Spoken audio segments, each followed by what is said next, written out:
எந்தன் இயேசு தேவராஜன் இந்த பூவில் வந்ததா. எந்தன் இயேசு தேவராஜன் இந்த பூவில் வந்ததா.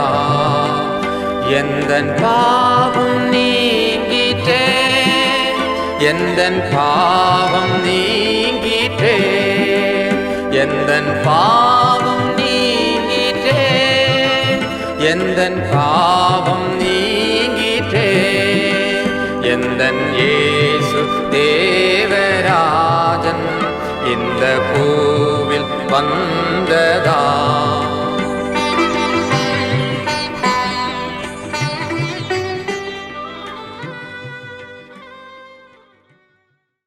கர்த்தருக்குள் அன்பானவர்களே, அனுதினமும் கிறிஸ்துவுடன் தியான வேளைக்கு உங்களை அன்புடன் அழைக்கிறோம். இன்றைய தியானத்திற்கான வேத வாசிப்பு சங்கீதம் 19 அதிகாரம் வசனங்கள் 12 முதல் 14 வரை, எபிரேயர் 4 அதிகாரம் வசனங்கள் 13 முதல் 16 வரை.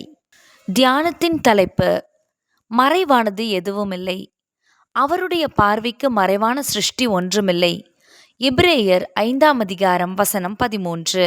பாதி வருடத்தை கர்த்தர் அருளால் நிறைவு செய்து புதிய மாதத்திற்குள் அடியெடுத்து வைத்துள்ள நமக்கு நீ பயப்படாமலும் கலங்காமலும் இரு என்று கர்த்தர் வாக்கு பண்ணுகிறார்.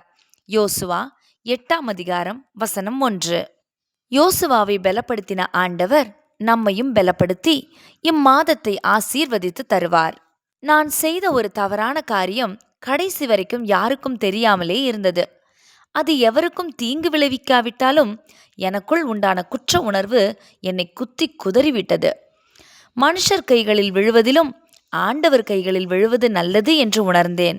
என் உள்ளத்தில் நான் மறைவாக கட்டி வைத்திருந்த விஷயத்தை உண்மைத்துவத்துடன் அவிழ்த்து விட்டேன்.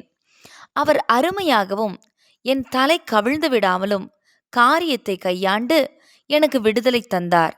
நான் மிகுந்த மகிழ்ச்சியுடன் இருக்கிறேன். இது ஒருவருடைய உண்மை சாட்சி. தேவனுடைய மகத்துவத்தை வெளிப்படுத்துகின்ற அவருடைய சிருஷ்டிப்பையும் வல்லமை மிக்க வார்த்தையையும் ருசித்து பாடிய தாவீது இந்த தேவனுக்கு முன்பாக எதுவும் மறைத்திருக்கவும் முடியாது, மறைக்கவும் முடியாது என்பதை உணர்கிறார். யார்தான் தன் பிள்ளைகளை உணர்கிறான்? உணர்ந்தால் தானே ஏற்றுக்கொள்ள முடியும். ஏற்றுக்கொண்டால் தானே மனம் திரும்பி அறிக்கை செய்ய முடியும். அடுத்தவரில் பிள்ளைகளை திருப்பி விடுவதில் முனைப்பாயிருக்கிற மனிதன் தன் அவல நிலையை உணருவதே இல்லை.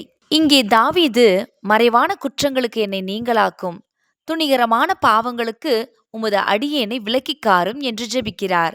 ஆம், இந்த பிரபஞ்சத்தை தாமே சிருஷ்டித்து ஆளுகை செய்யும் தேவாதி தேவனுக்கு எதனை மறைக்க முடியும்?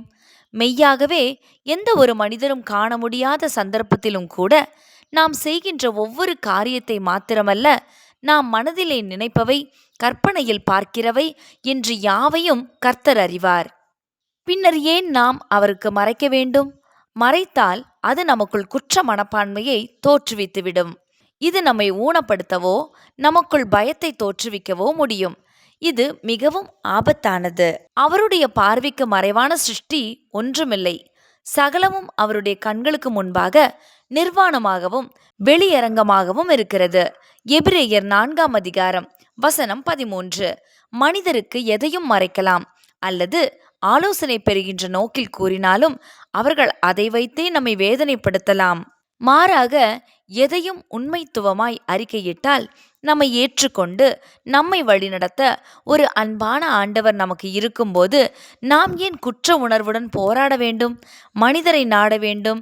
தைரியமாய் அவருடைய கிருபாசனத்தை சேர்வோமாக. ஜெபம் செய்வோமா?